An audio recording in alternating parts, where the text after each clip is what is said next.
Today I will be discussing the 3 stages to a crisis. As one faces the challenges in life, you will encounter some type of crisis that will affect you and those around you, such as loss of your job, a loved one, or even going through a divorce. This is all part of life, and how one deals with it differs depending on one's family upbringing, religious belief, and self-esteem. There are 3 stages to a crisis. A, the pre-crisis, B, the crisis, and C, the post-crisis. In each stage you will experience different emotions and attitudes. Each stage precedes the other before it is resolved. I will discuss each stage and what is involved during each of those stages. The first stage of a crisis is the pre-crisis. You are aware of the problem, but you plan on resolving it soon. For example, you receive your light bill for $200 on the 1st of the month, but it is not due until the 15th. You heard on the radio that your favorite entertainer will be performing over the weekend, and it will be years before he returns to your city. You call your ticket agent and he said he got 2 tickets left and you can have them for $200. The same amount for your light bill. You decided to buy the tickets hoping that you can pay your light bill on your next check. On the 20th, your lights were turned off, and you don't get paid until the 25th. Now, because of your decision to choose recreation over necessity, you and your family are now in the dark. The second stage to a crisis is the crisis itself. You don't need to be pinched to see if you're dreaming. You know the ship is sinking and you are drowning. Oftentimes, the decisions we make not only affect us, but our family and friends as well.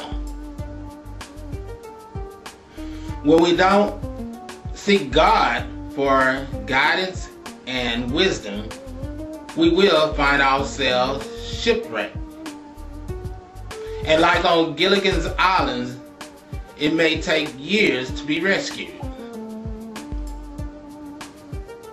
When we go through our trials and tribulations blindly, the enemy will make us feel that the situation is hopeless.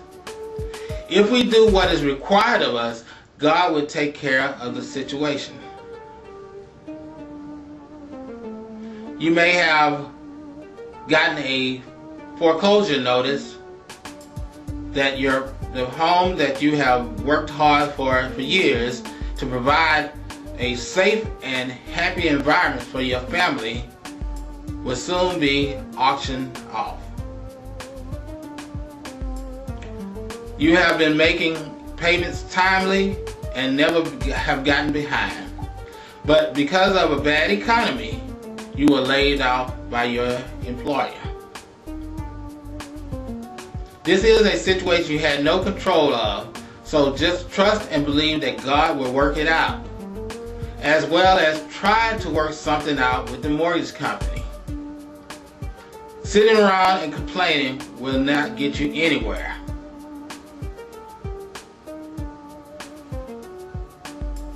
Another crisis that affects you and your loved ones is a divorce, especially when little children are involved.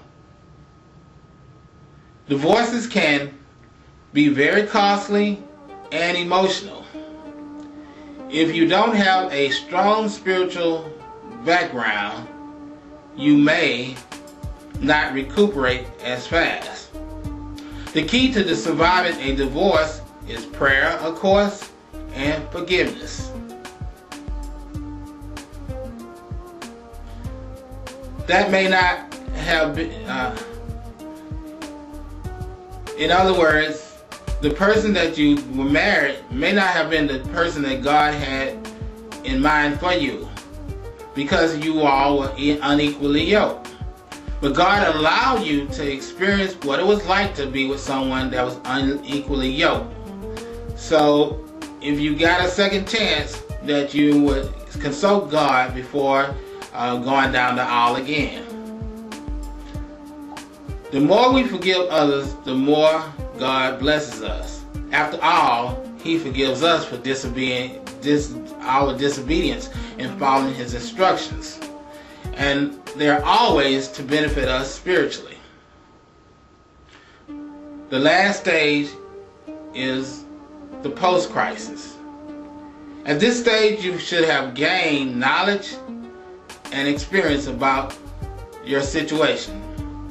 At this stage, there should be some spiritual growth, so that you will not make the same mistake twice.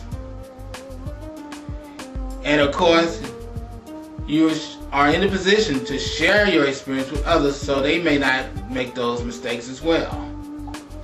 So when involved in making decisions, just be faithful and consult God for any decisions that you